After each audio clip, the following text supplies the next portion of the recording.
इन परियों ने कैसे बदली एक इंसान की तकदीर, आइए देखते हैं। और पास वाले गांव में एक दर्जी रहता था। इसके 3 लड़के थे। दर्जी बहुत ही गरीब था। दर्जी के पास सिर्फ एक ही बकरी थी। तीनों लड़के इसी बकरी का दूध पीकर किसी तरह अपनी ज़िंदगी का गुजारा करते थे। वो बारी बारी इस बकरी को जंगल चराने के लिए ले जाया करते थे। कुछ अरसा ऐसे ही गुजर गया। जब बकरी का दूध कम पड़ने लगा तो जो बड़ा बेटा था उसने बाहर कमाने का सोचा।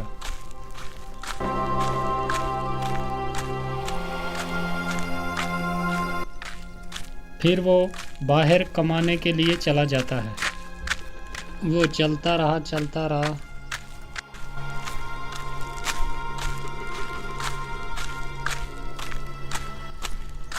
फिर उसे चलते चलते रास्ते में एक व्यापारी मिला।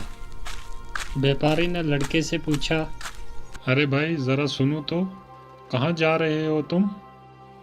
मैं कहीं कामकाज ढूंढने जा रहा हूँ। हमारे घर के हालात कुछ अच्छे नहीं हैं। हम 3 भाई हैं और हमारे घर में सिर्फ एक ही बकरी है जिसका दूध पीकर हम जवान हुए, और आगे ज़िंदगी का गुजारा करने के लिए हमारे पास कुछ भी नहीं है। इसलिए उन तीनों में से बड़ा भाई मैं ही हूँ उनका, तो मैं कहीं कमाने जा रहा हूँ। अरे, आपकी तो बहुत दुखी कहानी है भाई। देखो मेरे पास काम है, मैं एक व्यापारी हूँ और ख़रीदो फरोख्त का काम करता हूँ। सामान खरीदता हूँ और बेचता हूँ। क्या मेरे पास नौकरी करोगे तुम? हाँ, क्यों नहीं। मुझे तो काम ही करना है। अगर आप मुझे काम पे रख लें तो इससे मुझे और अच्छा क्या चाहिए। ठीक है, तो आओ मेरे साथ चलो। ये बोलकर व्यापारी उसे अपने साथ लेकर चला गया। व्यापारी ने लड़के को अच्छे तरीके से खरीदने और बेचने का काम सिखा दिया। लड़का अपना काम बहुत ही बड़ी ईमानदारी के साथ, मेहनत के साथ करता। थोड़े दिनों में व्यापारी के काम को बहुत आगे बढ़ाकर ले गया और व्यापारी बहुत खुश हुआ उस पे, उसकी मेहनत को देखकर उस पे बहुत खुश हुआ। और व्यापारी पहले से भी बहुत बड़ा अमीर हो गया। जब काम करते करते कई वर्ष गुजर गए तो एक दिन लड़के ने व्यापारी से कहा, मालिक मुझे छुट्टी चाहिए कुछ दिन के लिए, मैं अपने घर जाना चाहता हूँ। काफ़ी अरसा गुजर गया है आपके पास काम करते करते, तो मैं सोचता हूँ कि एक बार उनसे मिलकर आ जाओ।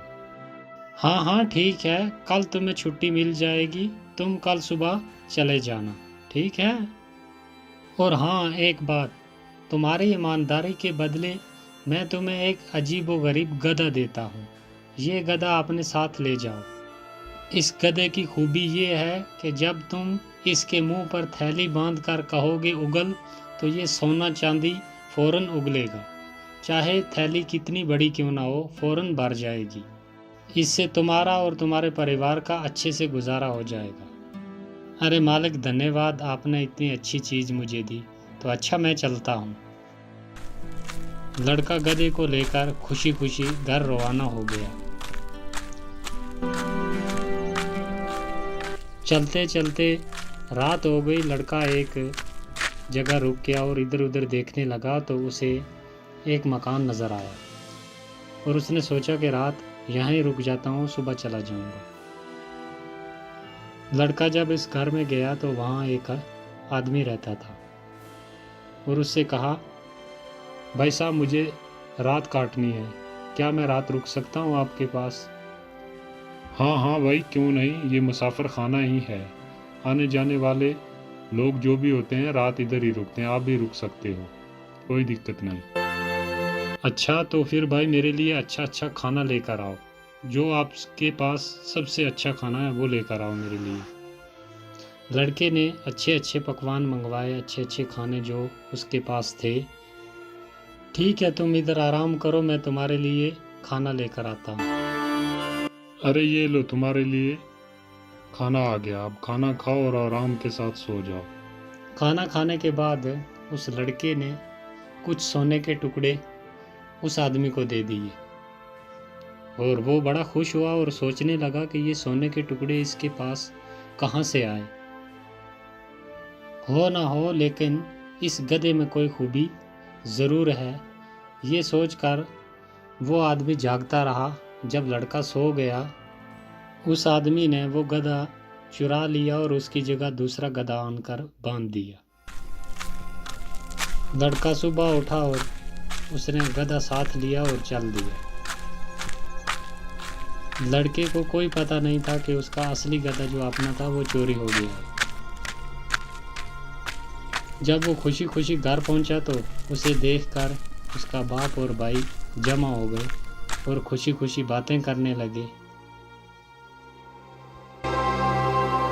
फिर बाप ने बेटे से कहा, बेटा परदेश में क्या क्या सीखा?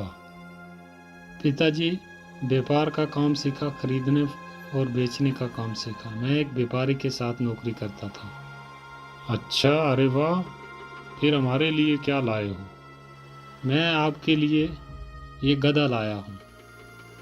अरे बेटा, गधा लाने की क्या ज़रूरत थी? ऐसे सैकड़ों गधे यहाँ मारे मारे फिरते हैं। नहीं पिताजी, ये कोई मामूली गधा नहीं है, इसमें बहुत ही एक खूब बात है। वो क्या खास बात है बेटा, ज़रा हमें भी तो बताओ। पिताजी, इसमें खास खूबी ये है कि इस गधे के मुंह पर अगर एक थैली बांध दो तो इसको बोलो उगल, तो ये फौरन सोना चांदी उगलता है, और थैली कितनी बड़ी हो फौरन भर जाती है। तो ये एक जादुई गधा है। जब ये बात बेटे ने बोली तो बाप उसकी तरफ बड़ा शक की नज़रों से देखता रहा और सोचता रहा कि ये क्या बोल रहा है, क्या ये सच हो सकता है। आखिरकार लड़के ने अपने बाप का शक दूर करने के लिए अपने भाइयों को पास खड़े बुलाया और लड़के ने उस गधे के मुंह पर थैली बांध दी और कहा उगल। लेकिन गधा जहाँ का तहाँ वहीं खड़ा रहा। लड़के ने कई बार बार कहा कि उगल, लेकिन नतीजा कुछ भी ना निकला। थैली जैसे ही खाली थी वैसे की वैसे ही रही और गधा चुपचाप खड़ा रहा। और लड़के की समझ में आ गई बात कि जहाँ मैं रात ठहरा था उस आदमी ने ज़रूर उस गधे मेरे को चोरी कर लिया और उसके बदले मुझे ये दूसरा गधा दे दिया। और लड़का बाप के और भाइयों के सामने बहुत शर्मिंदा हुआ। फिर लड़के ने अपने बाप को और भाइयों को अपना सारा किस्सा सुनाया, जैसे वहाँ से चला था, व्यापारी ने उसे क्या बोल कर दिया और वहाँ उसने अपनी आँखों से भी देखा था। फिर वो जहाँ रात रुका और उसके साथ क्या हुआ, सब हाल सुना दिया अपने बाप को और भाई को। ये सुनकर तो अब दूसरे भाई ने सोचा कि अब मेरी बारी है, मैं कहीं कमाने जाता हूँ। तो वो निकल जाता है सफ़र पर। वो बराबर कई दिन चलता रहा। दिन में चलता और रात को एक पेड़ के नीचे सो जाता। सुबह फिर अपना सफ़र जारी कर लेता। फिर एक दिन चलते चलते उसे एक बुढ़िया मिली जो एक नदी के किनारे एक छोटी सी झोंपड़ी में रहती थी। लड़का भी उस बुढ़िया के साथ रहने लगा। जो काम वो बुढ़िया उसको बतलाती वो उसे बहुत मेहनत और ईमानदारी के साथ कर देता था। बुढ़िया भी उसके काम से बहुत खुश थी। लड़के ने एक दिन उस बुढ़िया से कहा, मुझे ना अपने घर जाना है, तो मैं फिर वापस आ जाऊंगा, कुछ दिन के लिए मैं अपने घर जा रहा हूँ। हाँ बेटा, बिल्कुल जाओ, मैं आपके काम से बहुत ही खुश हूँ, लेकिन मेरे पास सोना चांदी नहीं है तुम्हें देने के लिए। मेरे पास सिर्फ ये एक डिबिया है, ये तुम अपने साथ ले जाओ। और ये कोई मामूली डिबिया नहीं है, इसकी एक खूबी है, और इसको जब तुम कहोगे कि भर जा, और ये अच्छे अच्छे खानों के साथ भर जाएगी। चाहे आदमी कितने भी क्यों ना हो, पेट भर के खाना खा लेंगे। और तुम ये डिबिया अपने साथ लेकर जाओ। लड़का बहुत खुश हुआ और उसने वो डिबिया अपने साथ लाई और चल दिया घर की तरफ। वो भी चलते चलते उसी जगह पहुंच गया जहाँ पर उसका भाई बड़ा जो था वो रात रुका था, उसी आदमी के पास। वो भी वहीं रुक गया रात गुजारने के लिए। और उस आदमी ने उससे पूछा, भाई क्या खाना खाओगे कुछ?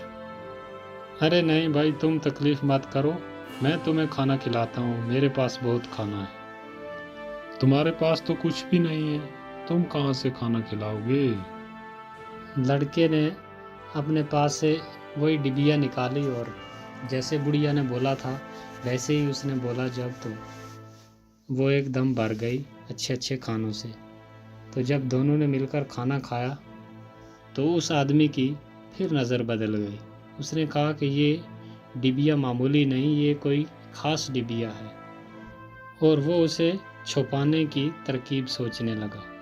लड़का काफ़ी थक चुका था, खाना खाने के बाद वो सो गया, लेकिन वो आदमी जागता रहा। वह असली वाली डिबिया जो थी वो उसने चुरा ली और उसकी जगह वैसे की वैसे ही एक डिबिया रख दी। और लड़का उठा और सुबह अपनी डिबिया साथ ली और घर की तरफ चल दिया। चलते चलते वो भी खुशी खुशी जब घर पहुंचा तो उसे भी बाप भाई देखकर बहुत खुश हुए, क्योंकि वो भी कई बरस के बाद वापस आया था। फिर ढेर सारी बातें की, सफ़र में क्या कुछ हुआ सब एक दूसरे के साथ बात की उसने। आखिर उसने अपने उस डिबिया की खूबी जो थी वो बताई कि इसकी ये खूबी है, ये मामूली नहीं है, ये बहुत ख़ास डिबिया है। तो बाप ने सुनकर इनकार कर दिया कि ये भी गधे की तरह ऐसे ही निकलेगी, तुम भी बड़े भाई की तरह ऐसे ही झूठ बोल रहा है। और फिर वही हुआ जो गधे के साथ हुआ था, क्योंकि गधा भी असली नहीं था और ये डिबिया भी असली नहीं थी। तो देखकर बहुत ही परेशान हुए वो, और उसने भी अपने भाइयों से और बाप से अपना सारा किस्सा कह सुनाया, जो उसके साथ रास्ते में हुआ, कैसे बुढ़िया ने दी रात, कहाँ रुका, तो सब हाल सुना दिया। फिर तीसरा भाई सफ़र पर निकला। अब कहानी का मोड़ आया असली। लड़का एक मैदान से गुजर रहा था। असल में ये मैदान परियों का था। रंग बिरंगे फूल चारों तरफ खिले हुए थे, हरी हरी घास सब्ज मखमल की तरह फैली हुई थी। बीच बीच में नदियाँ भी बह रही थी और हवा खुशबू में बसी हुई थी। लड़का थोड़ा आराम करने के लिए ठहर गया वहाँ पर। हवा की मस्त खुशबू ने आँखों में नींद भर दी और वो जल्दी एक फूल के नीचे सो गया। लड़का अभी सोया ही था कि नीलम परी जो उस फूल पर रहती थी वो उतरी और लड़के को हवा में उड़ा ले गई। दूसरे दिन लड़के ने अपने आप को बहुत ही घने जंगल के बीच पाया। वो कहाँ है या कैसे आया, अभी इन बातों को सोच ही रहा था कि सारा जंगल तरह तरह की आवाज़ों से गूंज उठा और देखते ही देखते एक लाल रंग की रोशनी पूरे जंगल पर फैल गई। और लड़का बहुत परेशान हुआ और बार बार सोचा, लेकिन उसे कुछ समझ ना आया। इतने में उसके कानों में एक बहुत ज़ोरदार आवाज़ आई और फिर से सारा जंगल नीले रंग में रंग गया। उस आवाज़ को सुनकर लड़का घबरा गया और एक तरफ भागा। उसके भागने पर जंगल की सब परियां हंस पड़ी। दरअसल बात यह थी कि परियां लड़के के साथ खेल रही थीं। जब परियों का खेल खत्म हो गया तो नीलम परी उस लड़के के पास आई और लड़के को बोली, तुम हमारे मैदान में क्या कर रहे हो? मुझे नहीं मालूम था कि मैदान आपका है। यहाँ आना मना है क्या? अब दोबारा कभी भूल कर भी नहीं आऊँगा। क्यों, मैदान पसंद नहीं आया क्या? नहीं नहीं, वो बात नहीं। मैदान तो मुझे बहुत पसंद है, लेकिन जंगल मुझे पसंद नहीं। क्यों, डर लगता है जंगल में क्या? जी हाँ, बहुत डर लगता है। ओह, ये बात है। अच्छा, तो अपनी आंखें बंद करो कुछ देर के लिए। और इधर लड़के ने जैसे ही अपनी आंखें बंद करी, नीलम परी ने अपना आंचल लहराया और सारा जंगल जो था वो मैदान में तब्दील कर दिया। और लड़के ने आंखें खोली और उस मैदान को देखकर उसकी जान में जान आई। और फिर जब लड़के को थोड़ा होश आया तो फिर नीलम परी ने उसे पूछा, तुम कौन हो और कहाँ जा रहे हो? यहाँ तक कैसे पहुँचे? फिर लड़के ने सारा किस्सा सुना दिया कि हम ऐसे ऐसे 3 भाई हैं, उनके साथ ऐसे धोखा हुआ। पहले के साथ उसका गधा चोरी कर लिया, फिर दूसरे भाई की डिबिया चुरा ली, तो अब मैं वो वापस लेने जा रहा हूँ। परी ने ये सुनकर अपनी छड़ी हिलाई और वहाँ पर जिन को बुला लिया। क्या हुक्म है मेरी मलका? मैं हाजिर हूँ, आप हुक्म कीजिए, मेरे लिए क्या हुक्म है? फिर परी ने हुक्म दिया जिन को कि जाओ तुम एक आदमी के पास, उसने गधा चुरा लिया है, वो वापस लेकर आओ, और एक इस आदमी के भाई की एक डिबिया है, वो भी वापस लेकर जल्दी मेरे पास आओ। तो जिन हुक्म पाते ही वहाँ से उड़ गया। यहाँ कुछ ही देर गुजरी थी कि जिन वापस हाजिर हुआ। उसने वो गधा भी और वो डिबिया भी, दोनों चीज़ें वापस लेकर आ गया। परी ने लड़के को कहा कि ये अपना गधा और ये डिबिया भी ले जाओ, और मेरी तरफ से ये एक डंडा भी अपने साथ ले जाओ। और परी ने कहा कि जब कोई तुम्हारा दुश्मन आ गया तो इस डंडे को हुक्म देना, फिर ये डंडा उस आदमी की पीठ पर बहुत खूब नाच दिखाएगा और इतना मारेगा ये डंडा उस आदमी को कि वो आदमी फौरन वहीं बेहोश हो जाएगा। लड़का अपनी सब चीज़ें साथ लेकर घर जाने के लिए जब तैयार हुआ तो नीलम परी ने जिन को हुक्म दिया कि इस लड़के को बाहिफाजत इसके अपने घर तक पहुंचा कर आओ, ये तुम्हारी जिम्मेदारी है। और जिन ने हुक्म सुनते ही सारा सामान उठाया और लड़के को अपने हाथ पर बिठाकर हवा में उड़ गया।